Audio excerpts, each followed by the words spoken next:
আর job কার্ডের কাজ নাকি শুরু হয়েছে, সাথে মানে 100 দিনের কাজের কথা। হ্যাঁ 100 দিনের কাজ, তার সঙ্গে ডকুমেন্টস দিতে হচ্ছে কি কি একটু বলেন। ও আচ্ছা আচ্ছা, 100 দিনের এই যে ওইটাই দেখতেছিলাম, 100 দিনের যে জব কার্ড চালু রাখতে হলে এটা। হ্যাঁ, তো জব কার্ডের ব্যাপারটা হচ্ছে কি 100 দিনের কাজ শুরু হবে সামনে, 100 দিনের থেকে 125 দিন হয়েছে।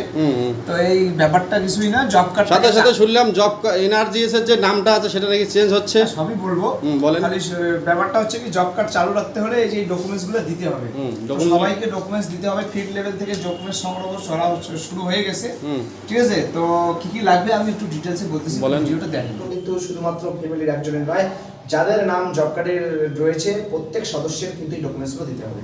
ডকুমেন্টসগুলো কি কি দিতে হবে এবং কিরকম ডকুমেন্টস দিতে হবে চলুন আমরা একটু দেখে নিই। কি কি ডকুমেন্টস দিতে হবে? আপনাকে দিতে হবে জব কার্ডের জেরক্স, যে জব কার্ডটা আপনার রয়েছে সেই জব কার্ডের জেরক্স দিতে হবে, প্রথম পৃষ্ঠা জেরক্স করে দিয়ে দিবেন।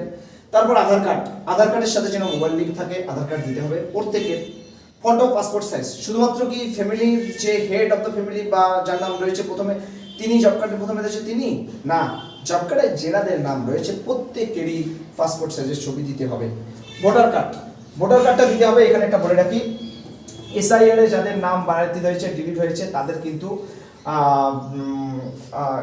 যাটা আপাতত নেওয়া হবে না। ভোটার কার্ড এখানে নিয়ে নেওয়া হবে বাকিদের যারা ভোট দিয়েছিলেন, যারা অ্যাপ্লাই করেছেন ট্রাইব্যুনালে তাদেরও নেওয়া হবে। কিন্তু এখানে ঘটনা হচ্ছে ভোটার কার্ডটা দিতে হবে আপডেটেড। আপডেটেড মিনস অনেক পুরানো ভোটার কার্ড সেগুলো কিন্তু নাম্বার চেঞ্জ হয়ে গেছে।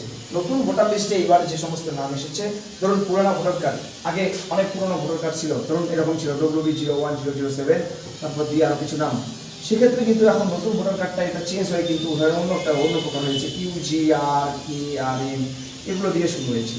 তার মানে আপনাকে কিন্তু আপডেটেড ভোটার এটা দিতে হবে। এবার যদি কোনো কারণে যদি আপনি দেখা গেল যে আপডেটেডটা আপনার কাছে নেই, পুরনো ভোটার কার্ডটি আছে, তাহলে কিন্তু আপনাকে আপডেট করে নিতে হবে। অথবা আপনি ভোটার দেওয়ার সময় যে ভোটার স্লিপটা দেওয়া হয়েছে সেই ভোটার স্লিপে কিন্তু আপনার আপডেটেড নাম রয়েছে, আপনি কিন্তু ভোটার স্লিপটাই দিতে পারেন। তারপর রয়েছে ব্যাংক অ্যাকাউন্ট, আপনার অবশ্যই ডিবিটি লিঙ্ক সংযুক্ত একটা ব্যাংক অ্যাকাউন্ট দিতে হবে এবং আপনার অ্যাক্টিভ মোবাইল নাম্বার একটা দিতে হবে। এবার ব্যাংক অ্যাকাউন্ট কার? প্রত্যেকেরই, কারণ প্রত্যেকেই কাজ করবে।